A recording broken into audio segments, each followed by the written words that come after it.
வணக்கம் திரு கஜேந்திரகுமார் பொன்னம்பலம் அவர்களே. வணக்கம் அக்கா, அனைவருக்கும் வணக்கம். இந்த வேளையில் இந்த செய்தி வந்த நாளிலிருந்து எங்களுடைய மக்கள் தங்களுடைய மகிழ்ச்சியை தெரிவித்துக் கொண்டிருக்கிறார்கள். நல்லவர்கள் கூட்டிணைவார்கள். அந்த வகையில் நான் பெரிது நீ பெரிது என்று பாராமல் நாடு பெரிது என்று பார்க்க வேண்டும் என்று எங்கள் தலைவர் சொன்ன அந்த வழியில் இன்று நல்ல சிந்தனையாளர்கள் இனத்துக்காக தங்களுடைய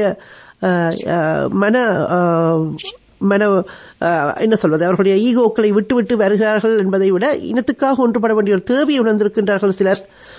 அந்த வகையில் இப்பொழுது அந்த கூட்டணிவு பற்றிய என்ன நடக்கின்றது, யார் யாரெல்லாம் கூட்டணிந்திருக்கின்றார்கள், ஏனென்றால் இன்னும் வரும் செய்திகள் என்று அறிந்திருந்தோம்.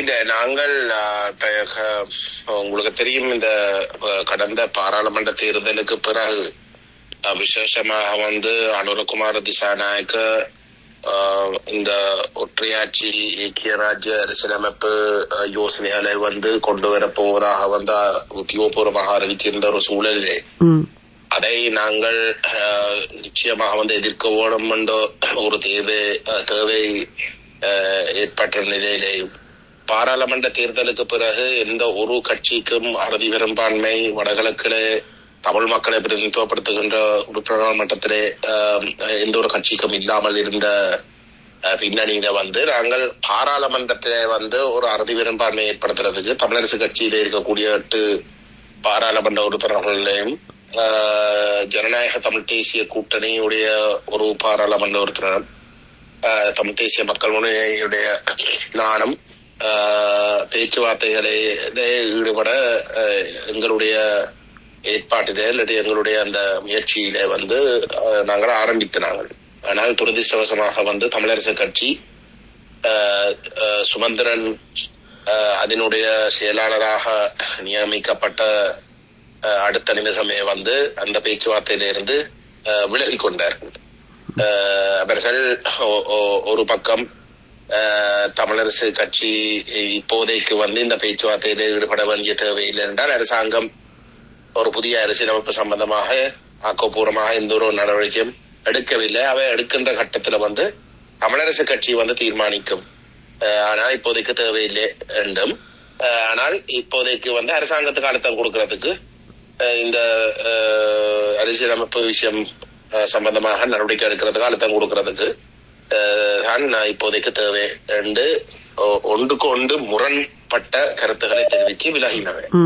அப்ப சுமந்திரன் ஒரு செயலாளராக அந்த கட்சியுடைய முழு ஆதிக்கத்தையும் செலுத்தி கொண்டிருக்கிற ஒரு சூழல்ல அத ஆச்சரியப்பட வேண்டிய ஒரு விஷயமே இல்ல. அப்ப அப்படிப்பட்ட ஒரு சூழல்ல கேள்வி என்னென்றால் இப்ப என்ன நாங்கள் என்ன செய்கிறது? அப்ப அந்த பின்னணியில தான் இந்த தேர்தலும் அறிவிக்கப்பட்ட அப்பொழுது நாங்கள் சிவில் சமூக செயற்பாட்டாளர்களை சந்திச்சு ஊடகங்கள் அப்படி பல அரசியலோட நேரடியாக சம்பந்தப்பட தேர்தல் அரசியலோட ஈடுபடாத ஆனாலும் ஒரு அரசியல் தாக்கத்தை செலுத்தக்கூடிய தரப்புகளை நாங்கள் சந்தித்து வந்த ஒரு நிலையிலே தமிழரசு கட்சி தற்சயமாக சுமந்திரனுடைய அழுத்தத்தால இந்த ஐக்கிய ராஜ்ய அரசியலமைப்பை அந்த ஐக்கிய ராஜ்ய அரசியலமைப்பை தயாரிச்சதுல சுமந்திரனுக்கு ஒரு மிகப்பெரிய பங்கு. ஆகவே அவர் சில வேளையில கடந்த 15 வருஷமாக செய்த படுமோசமான துரோகங்களின் அடிப்படையில தொடர்ந்தும் அவர் அந்த கட்சியை வைத்து அவர் அதை செய்யத்தான் போறாராக இருந்தார். நாங்கள் ஆக குறைஞ்ச ஒரு அழுத்தத்தை ஏற்படுத்தி தமிழரசு கட்சியில் இருக்கக்கூடிய ஏனைய தெரிவு செய்யப்பட்ட உறுப்பினர்கள் பாராளுமன்ற உறுப்பினர்களுக்கு ஒரு ஒரு அழுத்தத்தை ஏற்படுத்துற கோணத்துல சமூகத்தை நாங்கள் ஏதோ ஒரு வகையில மொபிலைஸ் பண்ணணும் என்ற ஒரு கோணத்துல நாங்கள் யோசிக்க தொடங்கிறோம். அந்த பின்னணியில நாங்கள் ஏனைய கடந்த காலங்களிலே தமிழரசு கட்சியோட பிரச்சனைப்பட்டு அவர்கள் பிள்ளையான வழியில போகிறார்கள், அவர்கள் எல்லாம் கைவிட்டு போகிறார்கள் என்று விமர்சிச்சு வெளியேறின திரு தவராசா போன்றவர்கள் ஜனநாயக தமிழ் அரசு கட்சி உறுப்பினர்கள் ஓட நாங்கள் பேசினோம். அதே போன்று எங்களோட திரு ஸ்ரீகாந்தா சிவாஜிலிங்கம் அவர்களும் வந்து உண்மையிலே திரு ஸ்ரீகாந்த் அவர்கள் தமிழ் தேசிய மக்கள் முன்னணியுடைய அரசியல் செயல்பாடுகள் தொடர்பாக வந்து கடந்த பாராளுமன்ற தேர்தல் காலத்திலேயும் கூட வந்து வரவேற்று ஒரு சில கருத்துக்களை பதிவு செய்து வந்திருக்கிறார். அப்ப அந்த பின்னணியில வந்து நாங்கள் அவரோடையும் வந்து பேச விரும்பினோம். அவர் உங்களுக்கு வந்து சொல்லியிருந்தார், தாங்கள் திரு செல்வம் அடைக்கல்நாதன் கடந்த வரவு செலவு திட்ட 2வது வாக்கெடுப்பு நடைபெற்ற பொழுது வந்து அந்த வரவு செலவு திட்டத்தை ஆதரிச்சு வாக்களித்தார். அந்த வகையில வந்து அவர்கள் ஜனநாயக தமிழ் தேசிய கூட்டணியுடைய பங்காளியாக இருந்த நிலையிலே வந்து அதனுடைய பாராளுமன்ற உறுப்பினர் அப்படி செயல்பட்டதை வைத்து அதுக்கு மன்னிப்பு கேட்கணும், பகிரங்கமாக மன்னிப்பு கேட்கணும், இல்லாட்டி தாங்கள் வெளியேற போறோம் என்று ஜனநாயக தமிழ் தேசிய கூட்டணிக்கு வந்து தாங்கள் அறிவிச்சிருப்பதாக வந்து எங்களுக்கு அறிவித்து அந்த மன்னிப்பு வராத பட்சத்துல வந்து தாங்கள் வெளியேறுவோம் என்று எங்களுக்கு சொல்லியிருந்தார்கள். அந்த பின்னணியில அவர்களும் அந்த கூட்டணியிலிருந்து வெளியேறி எங்களோட வந்து சேர்ந்து பயணிக்கிறதுக்கு விருப்பம் என்ற கருத்தை தெரிவிச்ச ஒரு நிலையிலே நாங்கள் அவர்களோடையும் வந்து நாங்கள் வேலை செய்வதற்கு இணங்கியிருக்கிறோம். அதே நேரம் வந்து திரு ஐங்கரநேசன் அவர்களோடையும் நாங்கள் பேசினோம்.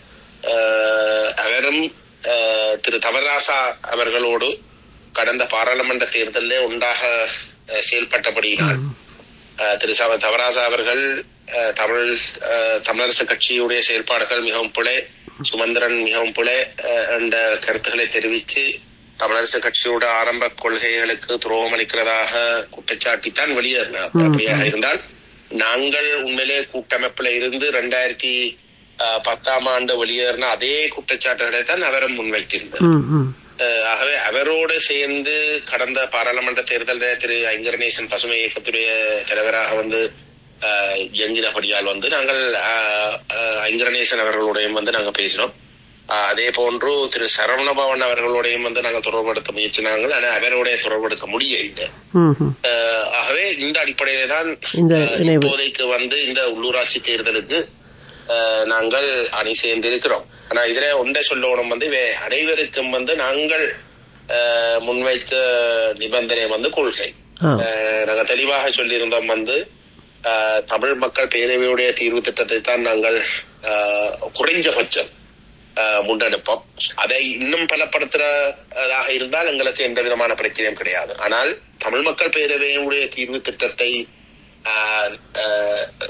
திட்டத்துக்கும் விட குறைஞ்ச, இல்லாட்டி அதை பலவீனப்படுத்தி, இல்லாட்டி அதை கொஞ்சம் அதன் பலத்தை குறைக்கிற வகையில வந்து நாங்கள் செயல்பட முடியாது. அது ஒரு நிபந்தனை. அதை பலப்படுத்தலாம் வேணுமென்றால் அதை இன்னும் பலப்படுத்துற கோணத்துல சுயாட்சி வடிவங்களை இன்னும் பலமாக்குற கோணத்துல வந்து எவருக்கும் மாற்று சிந்தனை இது கண்டால் அதுல எங்களுக்கு எந்த விதமான சிக்கலும் இல்லை. ஆனால் அதை பலவீனப்படுத்த முடியாது. அதுதான் பொட்டம் லைன். மற்றது 2வது ஒற்றையாட்சியிலே இருக்கக்கூடிய எந்த ஒரு யோசனைகளையும் எந்த ஒரு திட்டத்துக்கும் நாங்கள் இனி இணங்க முடியாது.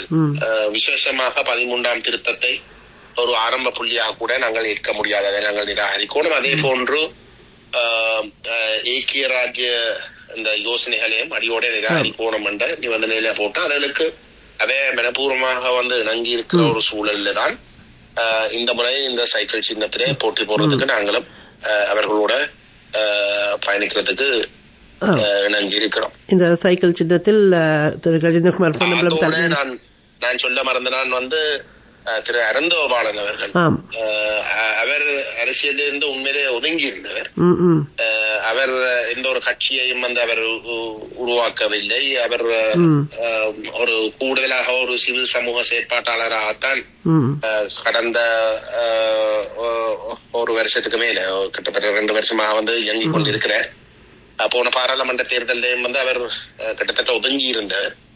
ஜனாதிபதி தேர்தலுக்கு வந்து இருந்த நிலைமையிலே வந்து அவர் சங்கு சின்னத்துக்கு ஒரு தமிழ் வேட்பாளருக்கு ஆதரவு தெரிவித்திருந்தார். ஆனா அதை தவிர வந்து அவர் அரசியல்ல எந்த விதமான ஈடுபாடு காட்டவில்லை.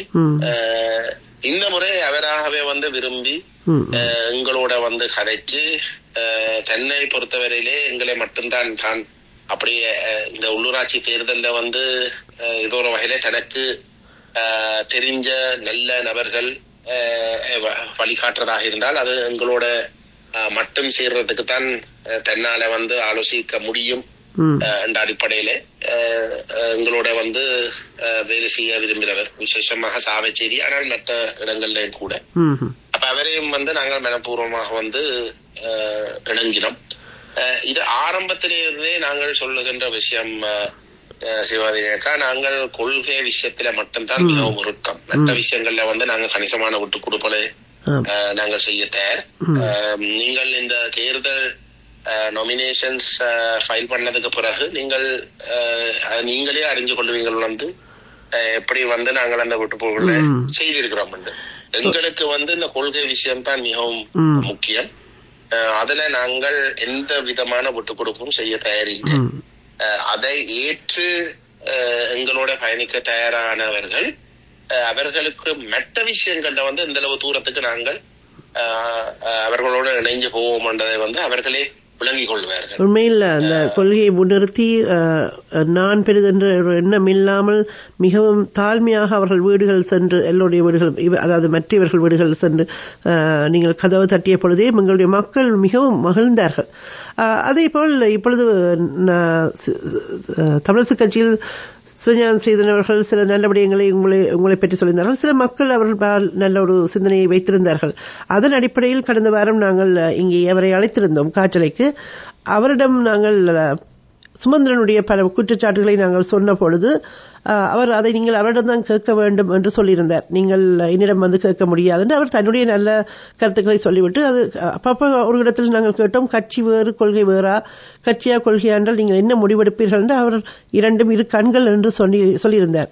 ஆனால் இன்றும் நாங்கள் பார்க்கின்றோம் சுமந்திரனுடைய ஒவ்வொரு நடவடிக்கைகள், நகர்வுகளும், சொற்பதங்களும் அல்லது அவர்களுடைய மக்களை ஒரு ஏளனமாக பார்க்கின்ற செயல்பாடுகள் அல்லது இனத்துக்கு உண்மை இல்லாத விடயங்கள், அப்படி ஒருவரை கட்சியில் வைத்துக் கொண்டு அந்த தமிழரசு கட்சியில் அத்தனை பேரும் அதை பின்பற்ற வாய்ப்பு இருக்கிறதா, அல்லது அவர்கள் காலப்போக்கில் சரியான பக்கம் இணைவார்களா, என்ன நிகழும்? அந்த கட்சியில் ஒருவர் இருந்து கொண்டு இவ்வளவு தூரம் ஒரு கட்சியை உடைக்கின்ற செயலை செய்கின்ற பொழுது சரியான சிந்தனையாளர்கள் அங்கிருந்து ஒரு இனத்துக்காக உங்களைப் போல் ஒன்றிய மாட்டார்களா? இல்ல, சுமந்திரன் என்ன பொறுத்தவரை வந்தாக்கா, சுமந்திரன் ஒரு ஒரு ஒரு பொருத்தமான ஆள் இல்லை. அவர் ஒரு தமிழ் தேசியவாதி அல்ல, அது எனக்கு நன்றாக தெரியும். அவருடைய அடிப்படை கொள்கை சித்தாந்தம் அனைத்தும் உண்மையிலே தமிழ் தேசியத்துக்கு எதிரான, தேசியவாதத்துக்கு எதிரான சிந்தனை.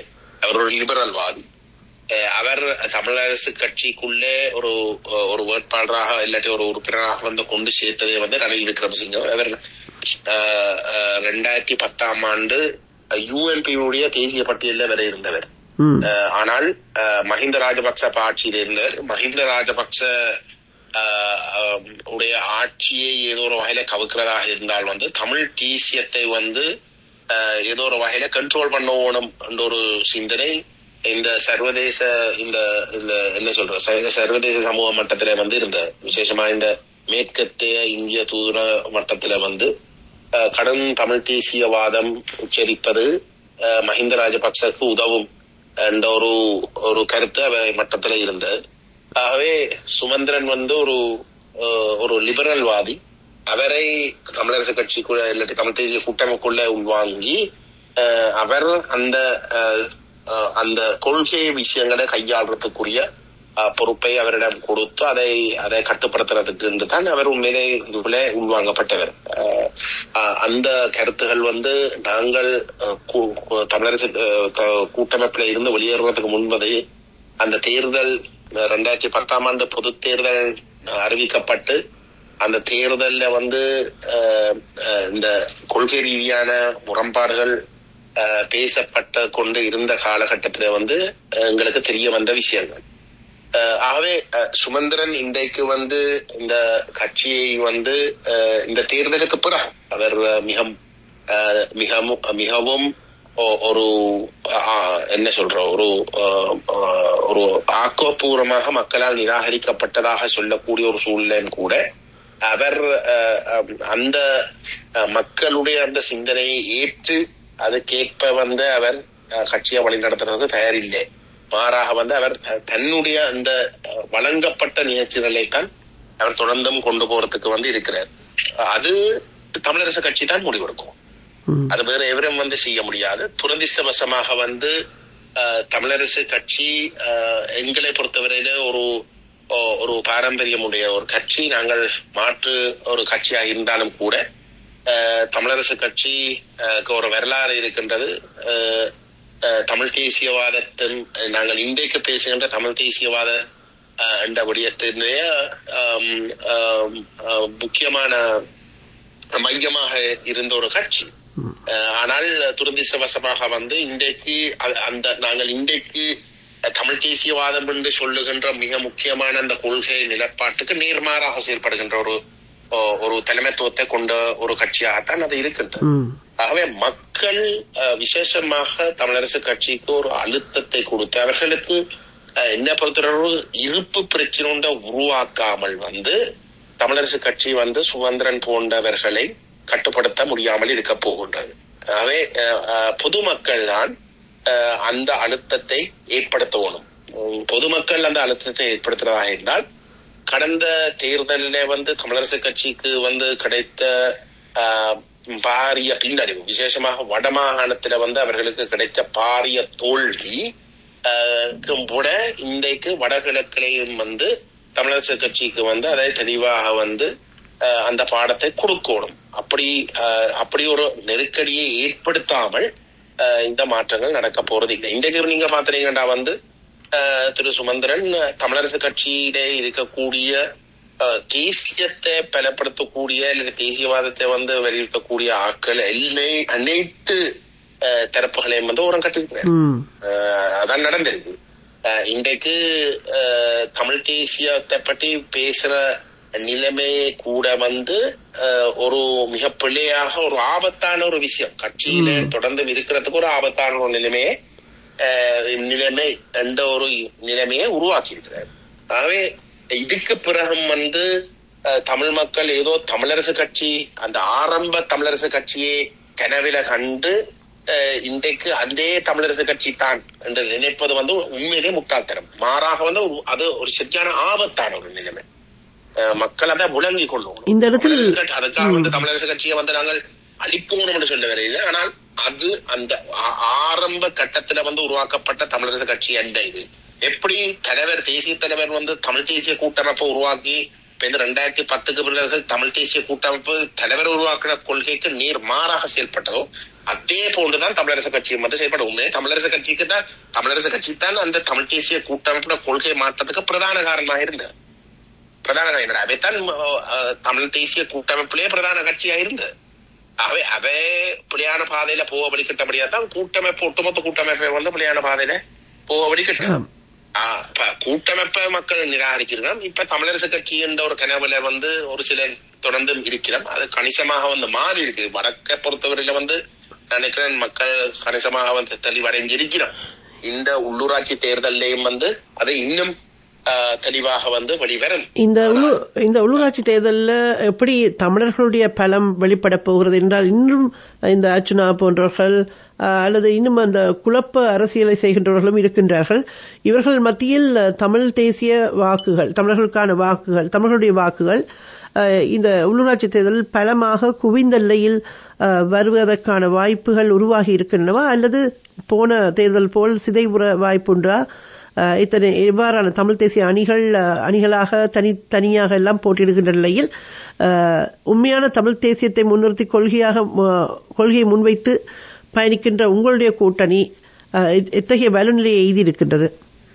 அல்லது மற்றவர்கள் எங்களுக்கு ஒரு நம்பிக்கை இருக்கு. உண்மையிலே போன தேர்தலையும் நாங்கள் எங்களுக்கு ஒரு கணிசமான நம்பிக்கை இருந்த நாங்கள் தனிப்பெரும் கட்சியாக வடக்கில் வலுவோம்.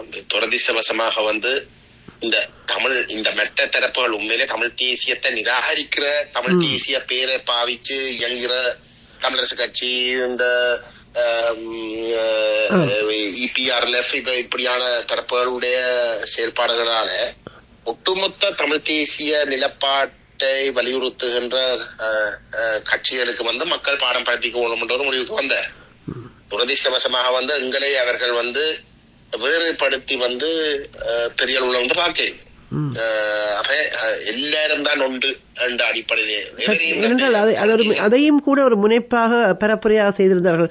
கட்சிகளுக்கு தமிழ் கட்சிகள் எல்லாம் மோசமாக இருக்கின்றன என்று சொல்லி ஒட்டுமொத்தமாக பரப்புரை உலகளாவிய ரீதியில் நடைபெற்றது பல ஊடகங்களில். அது அரசு செய்தது, அது அரசு திட்டமிட்டு செய்தது, அது எங்களுக்கு தெரியும். அதே போல் உதிரிகளை முன்னிறுத்தினார்கள், நூற்றுக்கணக்கான ஆகவே. ஆனா மக்கள் இதுல தெளிவு, மக்கள் போய் ஒரு சிங்கள கட்சிக்கு வாக்களிக்க கிழக்கு யாழ்ப்பாணத்துல 6 ஆசனங்கள்ல 3 ஆசனங்கள் தேசிய மக்கள் சக்திக்கு போனாலும் கூட வெறுமனே 24% வாக்கு மட்டும்தான் தேசிய மக்கள் சக்தி யாழ்ப்பாணத்துல கிடைச்சு. 24% மட்டும்தான். உண்மையிலே கிட்டத்தட்ட 4/3 பங்கு வாக்கு தேசிய மக்கள் சக்திக்கு யாழ்ப்பாணத்துல கிடைக்கல. 75% வாக்கு உண்மையிலே தேசிய மக்கள் சக்திக்கு எதிராகத்தான் விழுந்தது. ஆனா துரதிர்ஷ்டவசமாக அந்த 75% வாக்கு பிரயோசனமற்ற வாக்கா போனது என்றால் அது உதிரியலுக்கு சிதறி போனபடியா மக்கள் தமிழரசு கட்சி தவற விடுதுன்றா தமிழ் தேசிய மக்கள் முன்னணி தான் அது சரியாக போகிற நிலைமையை சரியா விளங்கி கொண்டு அந்த அவர்களுடைய அந்த எதிர்ப்பை தமிழ் தேசிய மக்கள் முன்னணிக்கு ஆதரவு தருவதின் ஊடாக காட்டியிருந்தால் நிலைமை வேறு. ஆகவே அந்த பிள்ளை, அந்த பாரிய தவறை இந்த 6 மாசத்துல இல்லாட்டி இந்த 5 மாசத்துல நான் நினைக்கிறேன் மக்கள் உணர்ற தொடங்கி இருக்கிறேன். இல்லாட்டி உணர்றதுக்கான சந்தர்ப்பம் நிச்சயமாக ஏற்பட்டிருக்கின்றது. அவர்கள் வாக்களிச்ச பொதுவாரனுக்கு சுயேட்சை குழு உறுப்பினருக்கு வாக்களிச்சு வெள்ள வச்சதின் ஊடாக கையட்டி போன்ற விஷயங்கள்ல பாரிய பின்னடைவுகளை ஏற்படுத்துற அளவுக்கு மோசமாக நடந்து கொண்ட எல்லாம் அவர்கள் தெரிஞ்சிருந்த தேர்தல் காலத்துல தேசிய தலைவர் மாண்புமிகு இப்படி 2-3 வார்த்தையில நினைச்ச உடனே அவர் ஒரு தேசியவாதியாக நம்பியிருந்த நிலையில அதுக்கு பிறகு எந்த அளவு தூரத்துக்கு அவை அரசு சார்பாக செயல்பட்ட விஷயங்கள் நான் நினைக்கிறேன் கூடுதலாக மக்கள் மட்டத்துல தெரிய வந்திருக்கு. ஆகவே அந்த தெளிவுகள் சில காணாமல் இருக்கலாம். அது இன்னும் கொஞ்சம் கூட தெளிவாக வந்திருக்கிறதுக்கு இன்னும் கொஞ்சம் காலம் எடுத்திருந்தா அது கொஞ்சம் கூட தெளிவாக வந்திருக்கும். ஆனா போன தேர்தலுடைய தவறுகள் நான் நினைக்கிறேன் பலமாக விவாதிக்கப்பட்டிருக்கின்றது பல மட்டங்களிலே. உண்மையிலே தமிழ் தேசிய தமிழ் மக்கள் தமிழ் தேசிய மக்கள் முன்னணியை பெரிய அளவுல ஆதரிக்காத தரப்புகள் கூட அந்த தேர்தல் முடிவுகளை கடுமையாக விமர்சிச்சிருக்கிறேன். ஏனென்றால் அது தமிழ் தேசியத்துக்கு மாறாக இயங்கக்கூடிய தரப்புகளை மோசமாக பலப்படுத்தி இருக்கு. தமிழ் தேசிய தரப்பை மிக மோசமாக பலவீனப்படுத்தி இருக்கு. அந்த விமர்சனங்கள் வந்திருக்கிறதால பரவலாக சொல்லப்பட்டிருக்கிறதால நான் நினைக்கிறேன் மக்கள் அந்த தவறை தொடர்ந்தும் செய்ய மாட்டோம் என்று நினைக்கிறேன். கிழக்கு மாகாணத்துல அப்படி இல்லை. கிழக்கு மாகாணத்துல அந்த நெருக்கடிகள் கூட சிங்கள குடியேற்றங்கள் ஊடாக மற்றது வேறு வேறு பிரச்சனைகளால இருக்கக்கூடிய நெருக்கடிகள் காரணமாக தமிழ் தேசிய தரப்புகளுக்குத்தான் வாக்களிக்க வேணும் என்று இன்னும் ஒரு உணர்வை கூட்டி இருந்தது. வடக்குல அப்படி இல்லை. வடக்குல அந்த நெருக்கடிகள் குறைவண்டபடியால் தமிழ் தேசிய தரப்பு பிளவுடுகிற இடத்துல தமிழ் தேசிய தரப்புகளுக்கு பாடம் படிப்பிக்க வேணும் என்ற ஒரு மெனோனில தான் இங்க கூட வெளியிடுகிறார்.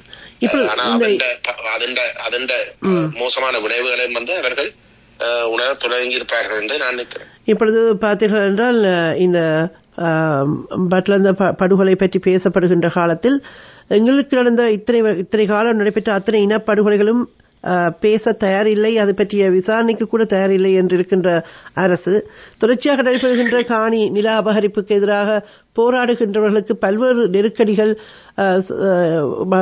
பல்வேறு விடயங்களை கொடுக்கின்ற அரசு இன்னமும் ஒருபுறம் தமிழ் மக்களுக்கு நாங்கள் இனவாதம் பேச மாட்டோம், இனவாதம் இல்லை, இந்த நாட்டில் இனவாதம் ஒரு நாட்டின் மக்கள் என்று சொல்லிக் கொண்டிருக்கின்றவர்கள்.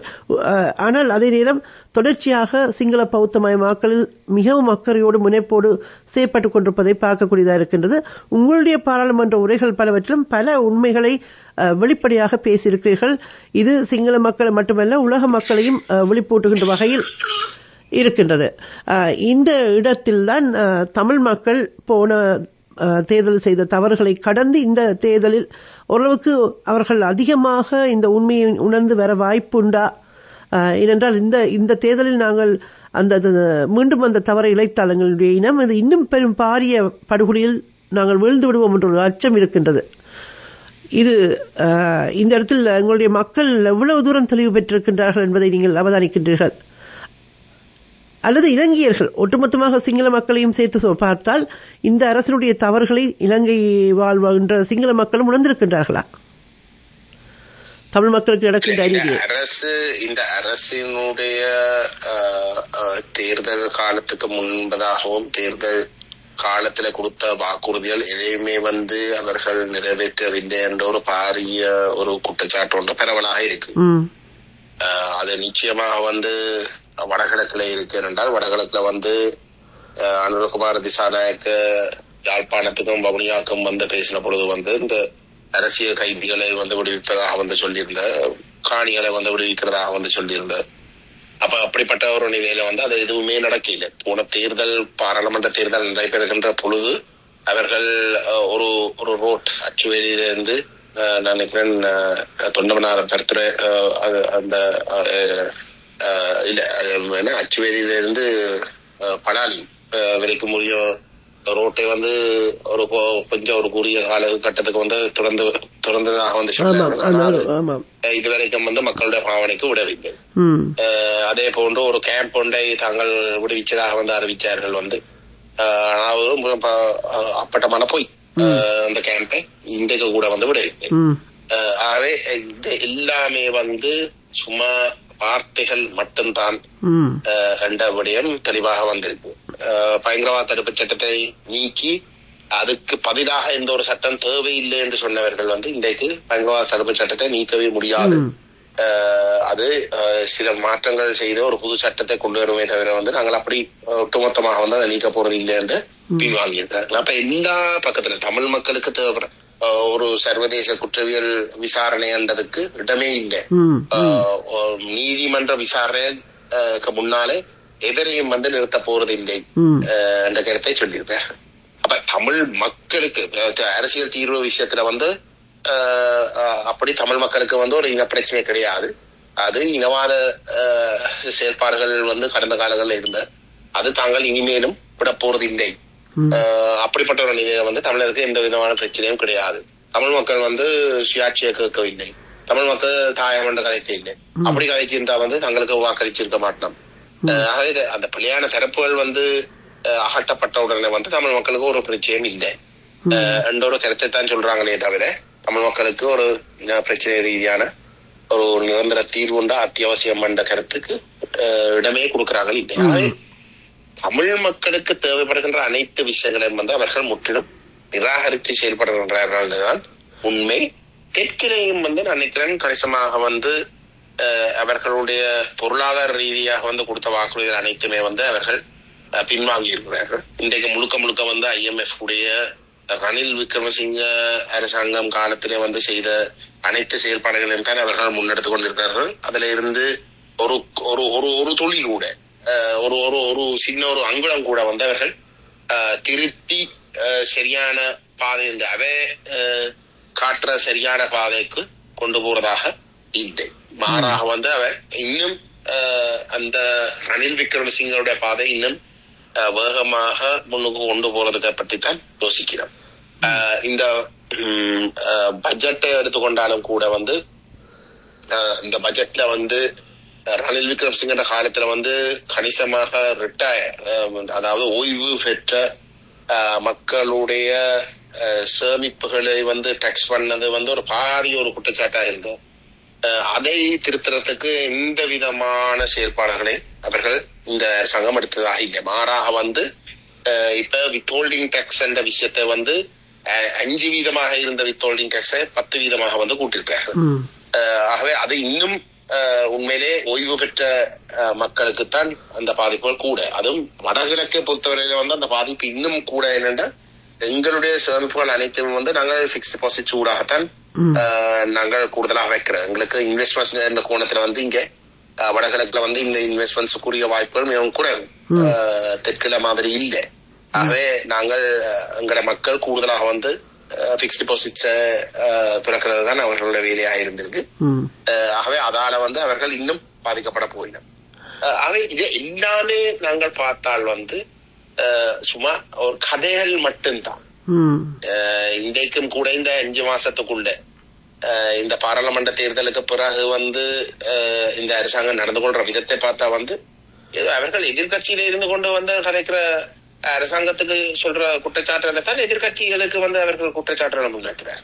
இப்ப அவர்கள் 3-2 பெரும்பான்மைக்கும் கூட மிக மகத்தான ஒரு பெரும்பான்மையோட மக்கள் தெரிவு செய்திருக்கிறார்கள். இந்த பழைய கதையில் எல்லாத்தையும் விட்டு ஒரு சரியான தாங்கள் சரி என்று நினைக்கிற பாதைக்குள்ள கொண்டு போறதுக்கு ரணில் விக்ரமசிங்க செய்த ஒப்பந்தம் பிழை என்றால் அதை மாற்றி அமைக்கிறதுக்கு தான் உங்களுக்கு இவ்வளவு மகத்தான ஒரு ஆணையை கொடுத்திருக்கு. பலமாக போய் IMF கதைச்சு அந்த மாற்றங்களை செய்கிறது. ஆனால் அதில் ஒன்றும் இல்லை. சுமை மக்கள் மட்டத்துல போடுற இடத்துல மக்கள் கொந்தளிக்க அது எல்லாத்தையும் திரும்ப ரணில் விக்ரமசிங்க எப்படி செய்தார், ரணில் விக்ரமசிங்க அப்படி செய்தார், அவர் இப்படி செய்தார், இவர் அப்படி செய்தார். அந்த பழைய கதையை தான் செய்யவே தவிர அவர்களாக அவர்களுக்கு கிடைச்சிருக்கிற அந்த மிக பலமான அங்கீகாரத்தை வைத்துக் கொண்டு எதையும் செய்கிறதாக இல்லை. இது இன்னும் அதிகரிக்கும். நீங்கள் இன்னும் அந்த பாராளுமன்றங்களில் அண்மை காலங்களில் மிக அதிகமாக எங்களுக்கு நடக்கின்ற அநீதிகள் பற்றி இன்னும் அதிகமாக சிங்கள மக்களுக்கு பல்வேறு விடயங்களை ஒரு ஆய்வுகள் ஊடாக வெளிப்படுத்தி வருகின்றீர்கள். உரத்து சொல்கின்ற செய்திகளை பார்க்கும் பொழுது சிங்கள மக்களுடைய மனோபாவம் அல்லது பாராளுமன்ற சிங்கள உறுப்பினர்களுடைய மனோபாவத்தில் மாற்றம் உண்டா? இப்ப நாங்கள் சொல்ற இந்த கருத்துகள் உண்மையிலே கடந்த காலங்கள்ல பாராளுமன்றத்துக்குள்ளே இந்த மாற்றங்களை நாங்கள் எதிர்பார்க்கலாமோன்னு சொல்ல தெரியாது. பாராளுமன்றத்துல இன்றைக்கு அந்த உண்மையில கடந்த காலங்கள்ல பெரும்பான்மையாக இருந்த இனவாதிகள் இன்றைக்கு பலவீனப்படுத்தப்பட்டு இருந்தாலும் கூட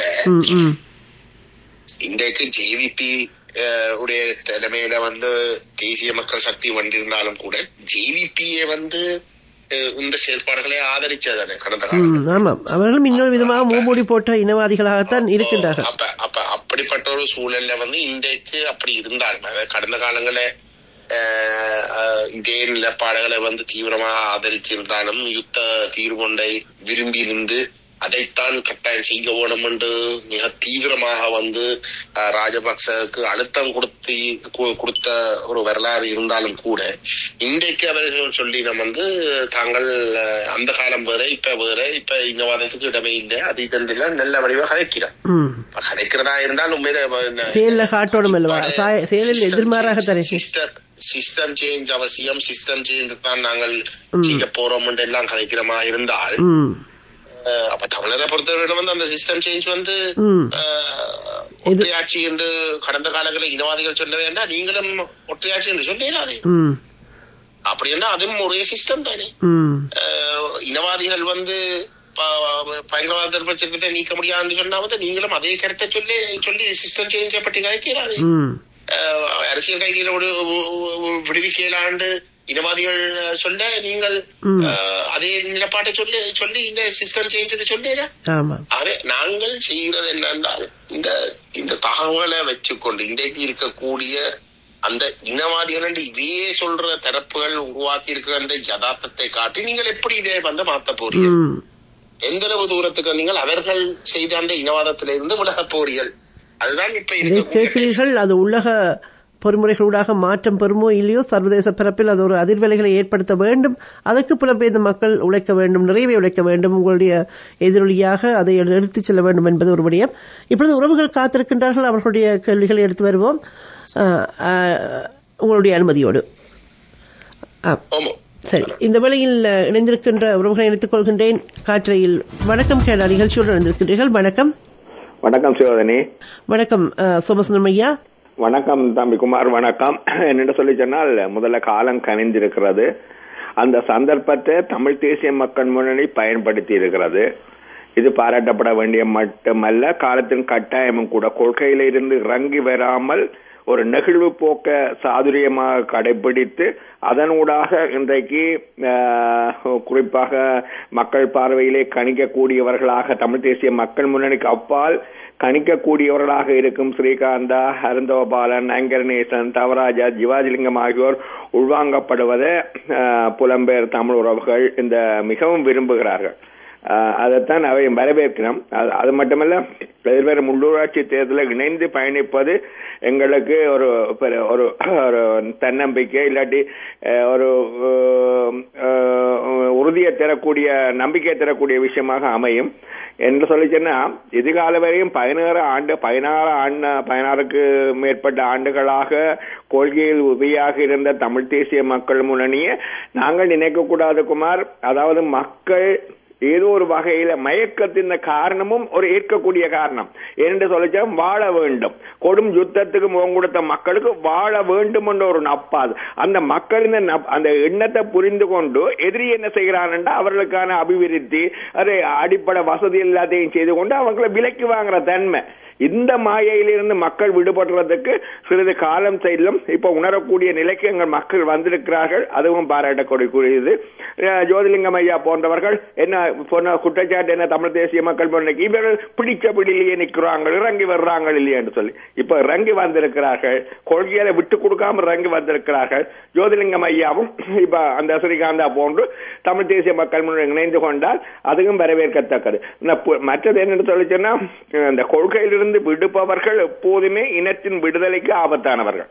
அந்த வகையிலே தமிழ் தேசிய மக்கள் முன்னணி இந்த நீண்ட காலமாக அதில இருந்து எவ்வளவு இறுக்கங்கள் வந்த போதும் கூட அந்த அதில இருந்து இறங்கி வராமல் தொடர்ந்து பயணிப்பது மக்கள் உள்ளார்த்தமாக, உதட்டளவில் சில நேரம் நடந்தாலும் உள்ளார்த்தமாக நேசிக்கிறார்கள் என்பது மறக்க முடியாத உண்மை. மற்றது அன்ற கடந்த கால அன்ற கபடத்தனம் என்னென்னா, நீங்க சொன்ன மாதிரி அக்கிய இலங்கைக்குள் ஒன்றிருந்த இனங்கள் என்ற மாயை ஏற்படுத்தி இந்த தமிழ் மக்கள் இந்த இதோட இவங்களோட இணைஞ்சு பயணித்தால் அது இந்த ஆபத்தை புரிந்து கொள்ளக்கூடிய காலகட்டத்துக்கு வந்திருக்கிறார்கள். அல்லாவிட்டால் என்ன சொல்லி சொன்னா, முக்கியமாக என்ன நோக்கத்துக்காக 3 தசாப்தத்துக்கு மேலாக இந்த உயிர் தியாகங்கள், மாமனிதர்கள், நாட்டுப்பற்றாளர்கள் இவர்கள் என்னத்துக்காக தங்களுடைய இன்னுயிரையெல்லாம் ஈகம் செய்தார்களோ அந்த அவர்களுக்கு நாங்கள் செய்கிற ஒரு பெரிய துரோகமாகத்தான் அது பார்க்கப்படும். அதை மக்கள் புரிந்து கொள்ள வேண்டும். இறுதியாக தயவு செய்து நீங்கள் ஏற்காவிட்டால் அது உங்களோட விஷயம். மணிவண்ணன், சுரேஷ் பிரேமச்சந்திரன் போன்றவரோட கதைத்து இந்த பிரியோசமம் வர போறதில் அவர்கள் எஜமானர்கள் வேற. விக்னேஸ்வரன் ஐயாவும் என்ன எஜமானர்கள் இந்த பின்புலத்தில் இருக்காதுங்க, அவரிடையும் ஒரு தரம் மனம் விட்டு கதைத்து பாருங்கள் என்று சொல்லி அன்பாக கேட்டுக்கொண்டு 3 யூடியூபர்ஸ் உள்ளுக்கு போட்டிருக்காங்க. பெண்களை தகாத வார்த்தைகளால் பேசியதற்காக இன்றைக்கு நாடாளுமன்றத்துல கௌரவ சபையில அர்ஜுனா என்ற அந்த பைத்தியகாரன் என்ன மாதிரி பெண்களை பற்றி பேசுறான் என்று பார்க்கும் பொழுது இவருக்கு பிணையற்ற விளக்கமறியலுக்கு ஆவணம் செய்ய வேண்டும் என முஸ்லீம்களுடைய முட்டியிருக்கிறார். நல்ல வரவேற்கத்தக்கது. நன்றி, வணக்கம். பயணம் தொடரட்டும். உள்ளூராட்சி தேர்தல்கள் கணிசமான வெற்றியை தமிழ் தேச மக்கள் சைக்கிள் சின்னம் அதை பெற்றுக்கொள்ளும் என்ற எண்ணம் இப்பொழுது கரிந்திருக்கிறது. எல்லோரும் அதுக்கு சேர்ந்து பயணிக்க வேண்டிய காலத்தில் களமும் புலவும் இருக்கின்றது என்பதை தெரிவித்து அன்புடன் விடைபெற்றுக் கொள்கிறேன். நன்றி. நன்றி. ஒரு முறை சுருக்கமாக எடுத்து வந்தால் பலரை இணைத்துக் கொள்ள முடியும். இணைந்து கொள்கின்ற அடுத்த ஒரு வணக்கம். வணக்கம். வணக்கம் ஸ்ரீகுமார் ஐயா. வணக்கம் திரு கஜேந்திரகுமார் அவர்களே. முதலில் உங்களுடைய செயல்பாடு அன்றிலிருந்து இன்று வரை ஒரே நேர்கோட்டில் பயணிக்கிறது. அதில் இந்த மாற்று கருத்தும் இல்லை.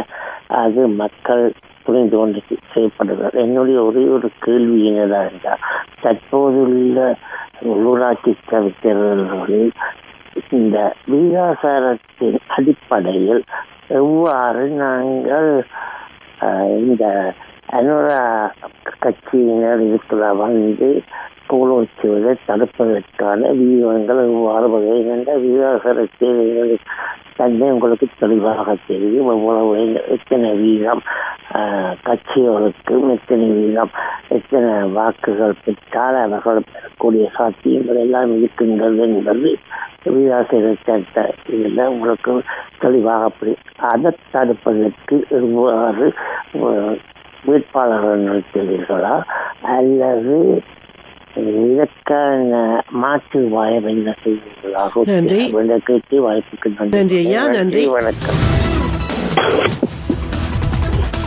இன்னும் ஒரு நேரம் இணைத்துக் கொண்டு நாங்கள் இந்த வேளையில் அவர்களை நான் இணைத்துக் கொள்கின்றேன். வணக்கம். நீங்கள் இருவருடைய கருத்துக்களையும் கேட்டிருந்தீர்கள். ஒன்று அந்த கடைசியாக கிடைச்ச ஐயாவுடைய கருத்துகள் வந்து எனக்கு விகிதாசார அடிப்படையில் அந்த அனுரா அவர்கள் வராமல் இருப்பதற்கான வியூகங்கள் ஏதேனும் நீங்கள் உங்களுடைய தேர்தல் வியூகங்களாக எங்களுடைய தாயகத்தில் அத்தகைய ஒரு ஏதேனும் முன்னெடுக்கின்றீர்களா, என்ன செய்ய இருக்கின்றீர்கள் என்று கேட்டிருந்தார்.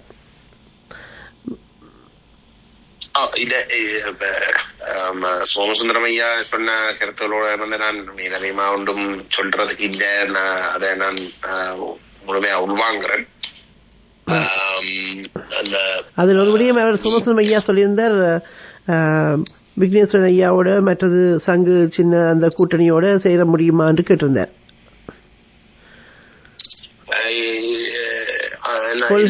அந்த கொள்கை கோணத்துல வந்து பாரிய பிரச்சனை அதுல இருக்கு. ஏனென்றால் விக்னேஸ்வரன் ஐயா எங்கட கொள்கையை நல்லா அறிஞ்சவர்.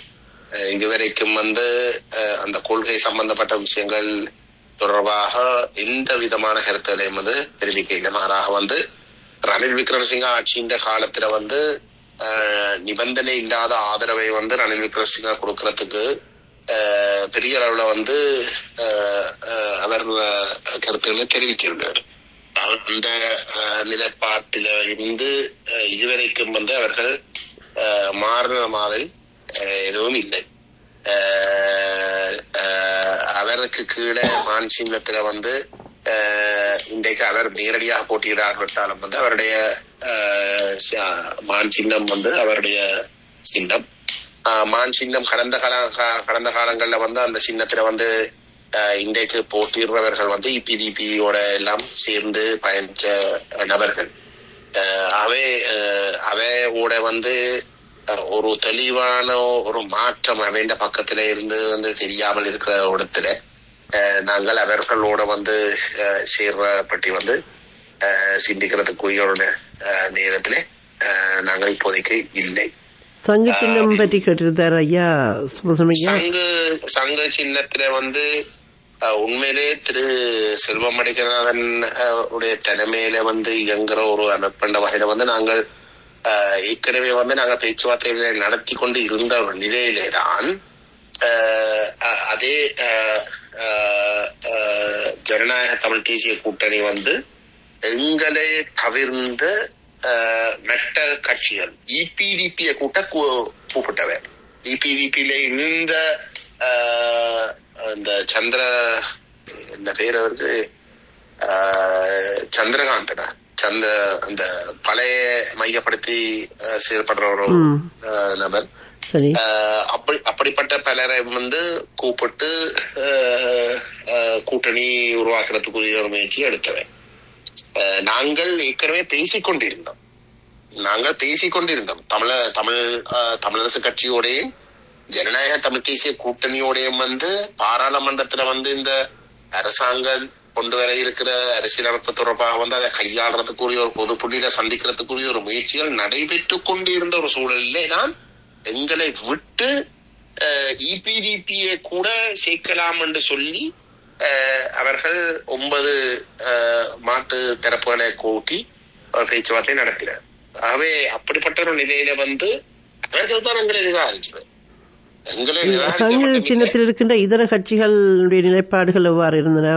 இதர கட்சிகள் என்று சொல்ல முடியாது. அந்த பங்காளி கட்சிகளுடைய ஒரு முக்கியமான ஒரு தரப்பு உண்மையிலே வந்து அந்த அதுல இருக்கக்கூடிய அந்த கூட்டுல வந்து ஒரு கொள்கைவாதிகளாக ஏதோ ஒரு வகையில வந்து அடையாளப்படுத்த படுத்தக்கூடிய தரப்புகள்ல வந்து பலமாக இருந்த அணிதான் திரு ஸ்ரீகாந்தா சிவாஜிலிங்கம் அவர்களுடைய தலைமையில இருக்கக்கூடிய தமிழ் தேசிய கட்சி.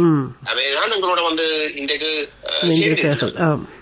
ஆகவே அந்த வகையில வந்து அவர்களாகவே வந்து எங்களை நிராகரிச்சு பயணிக்க விரும்புகிற ஒரு நிலையில வந்து நாங்கள் அவர்களோட வந்து இப்போதைக்கு வந்து சேர்த்துக் கொள்றது தொடர்பாக வந்து நாங்கள் கதைக்கலாம். தேர்தலுக்கு பிறகு வந்து இந்த தேர்தல் ஒரு தெளிவான பாடம் ஒன்றை அவர்கள் போன்றவர்களுக்கு வந்து படிப்பிச்சாலே ஒழிய நினைக்கிறேன் வந்து அவர்கள் தொடர்பாக வந்து நாங்கள் கூட நம்பிக்கை வச்சிருக்கலாம். இப்பொழுது உறவுகளும் காத்திருக்கின்றார்கள். ஒரு கேள்வி மீதம் இருக்கின்றது. அதாவது அனுரா தரப்பினர் இந்த முறை தேர்தலில் எங்களுடைய தமிழ் நிலப்பரப்பில் வர வாய்ப்பு இருக்கிறதா? அந்த கேள்விக்கு வந்து பதில் வந்து உண்மையிலே உள்ளூராட்சி தேர்தல் வந்து கொள்கை ரீதியாக பார்த்து வாக்களிக்கிற ஒரு தேர்தல் அல்ல. வளமையாக வந்து இந்த உள்ளூராட்சி தேர்தல்ல வந்து போட்டியிடுற நபரை பார்த்து மக்கள் வாக்களிக்கிற தன்மை தான் கூட. அப்ப உதாரணத்துக்கு வந்தாக்கா நீங்கள் இந்த கடந்த பழைய உள்ளூராட்சி தேர்தலை எடுத்து பார்த்தால் தமிழரசு கட்சிக்கும் அகில இந்திய தமிழ் காங்கிரசுக்கும் இடையிலே இருந்த அந்த போட்டித்தன்மையை எடுத்து பார்த்தாலும் கூட பாராளுமன்ற தேர்தல்ல வந்து மிகப்பெரிய அளவுல வந்து தமிழரசு கட்சிக்கு வந்து ஒரு அங்கீகாரத்தை வந்து மக்கள் கொடுத்தாலும் உள்ளூராட்சி சபைகள்ல வந்து கணிசமான பெரும்பான்மையான தவிசாளர் பேர் வந்து காங்கிரஸ் தான் வச்சிருக்கிற வளமை. ஆகவே அந்த தேர்தல் பார்க்கிற விதங்கள் கொஞ்சம் கூட நபர்களை பார்த்து வாக்களிக்கிற ஒரு தன்மை உண்டு. ஒவ்வொரு தனிநபர்களையும் மக்கள் அறிந்து வாக்களிக்கின்ற தன்மை அதிகமாக இருக்கும். சரி, இப்பொழுது உறவுகள் இணைந்திருக்கின்றார்கள். அவர்களை இணைத்துக் கொண்டு பேசலாம். வணக்கம். வணக்கம் எடிசன். வணக்கம் காலை வணக்கம். கஜேந்திர பண்ணமல்லிடம் எனக்கு 3 வினாக்கள் இருக்கிறது.